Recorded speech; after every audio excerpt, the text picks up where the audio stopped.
que é o clímax perfeito. Cheque, definição e redenção.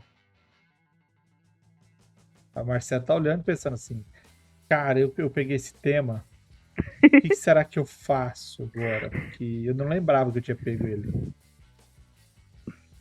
Essa imagem realmente. Não, é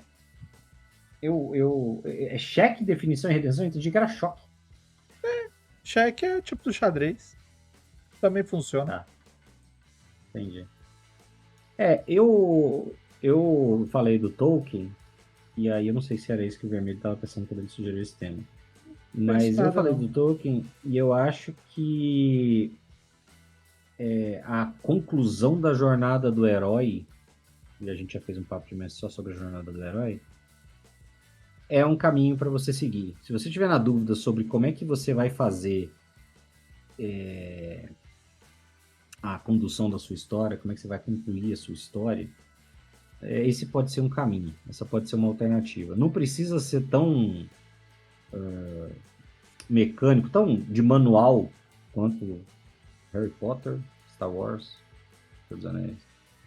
Mas a ideia trabalhada ali, as premissas da jornada do herói, elas são um bom caminho. Né? O vilão que tem um arco de redenção, em última instância, está passando por uma espécie de jornada do herói também. Ele também está passando por uma situação limítrofe em que ele tem um ganho depois do clímax. Ele tem um ganho depois daquele momento definitivo. Então, o arco de redenção do vilão, o arco de vitória do herói, né, tudo isso passa por essa situação limítrofe, por esse ponto crítico. Então, eu acho um bom caminho você pensar em como é que eu elaboro a minha história de maneira a ter este momento.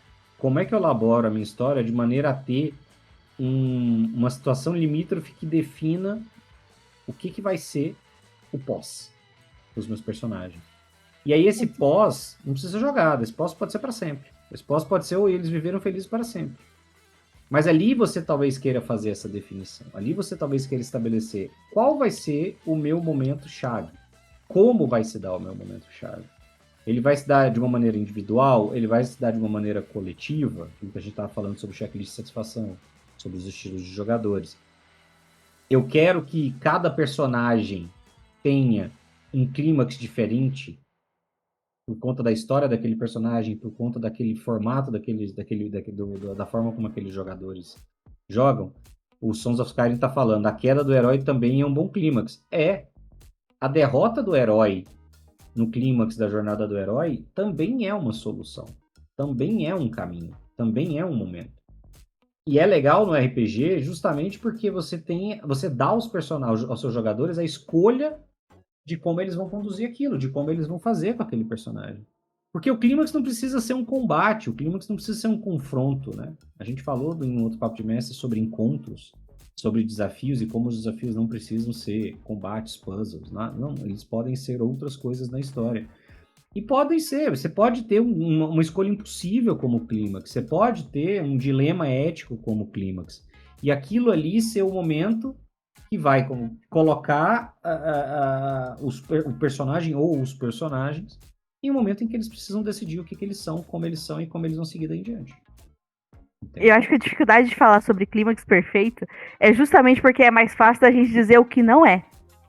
A gente sabe dizer o que não é um clímax perfeito. E eu acho que isso é uma característica importante. Ele não é perfeito quando o personagem não sente. Quando o jogador não sente o quanto ele deveria sentir. Porque aventura, combate, puzzle, ele vai ter isso um monte de momentos do decorrer. A gente precisa construir para que aquele momento seja mais significativo. Porque se ele não for mais significativo, ele essencialmente não é um clímax. E eu acho que o caminho para você conseguir fazer isso, em geral, é uma personalização. Entendeu? É por isso que eu, mais uma vez, resisto fortemente a aventuras prontas. Eu não gosto. Porque eu acho que elas perdem essa nuance. De você poder moldar a sua história, moldar a sua campanha aos personagens dos jogadores, a como eles conduzem a história, a como eles avançam na história ao longo do tempo, e você não precisar se ater a nenhum elemento escrito, porque senão você vai vai pro escuro. Aquela coisa de, pô, daqui em diante eu vou ter que abandonar a aventura pronta porque a galera foi para um outro caminho totalmente diferente e tal. E agora eu não sei o que fazer. Às vezes, se você for um mestre inexperiente, isso pode ser um problema. Eu sou a favor de você fazer desde o começo, porque aí você conduz a história do seu jeito.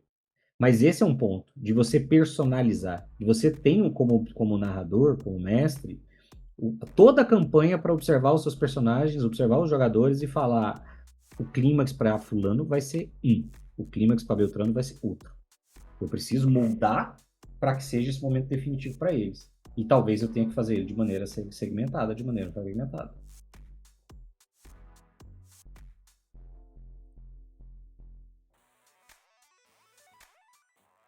O Vermelho vai falar. Tem um silêncio.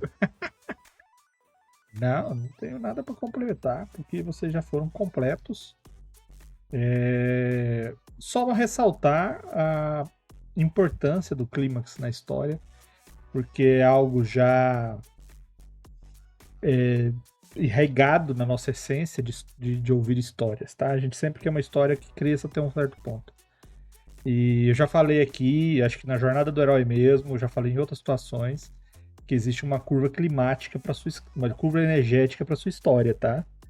Então o clímax, ele chega no instante anterior ao ponto máximo de energia da sua história. Vai falar assim, não, mas peraí, o clímax não é o ponto de máxima energia da sua história? Não. Porque o clímax não é a ação, o clímax é o prelúdio, o clímax é a introdução da ação. A ação que eu falo é o termo, né? A situação em si. Então você só age quando você sabe o que tem que fazer. Então o clímax é quando se percebe, isso tem que acontecer. Aí você executa a ação, você vai para esse caminho, aí você atinge o ponto máximo de energia da história. Aí dali pra frente é só queda de energia, não queda de história, tá? Aí você tem a solução do problema, que na jornada do herói é a resolução final, né? O retorno com o Elixir, a chegada em casa e etc. Clímax é o Thanos estalar os dedos. Isso. E aí uma parte considerável da história acontece depois. Na verdade, o clímax é quando o Thor enfia o machado no Thanos. Justo. Que pá! Aquele são clímaxes de filmes diferentes. Ah, olha só, porque ele enfia o machado no Thanos 2 vezes. Você não sabia dessa? Você tem que assistir Os Vingadores.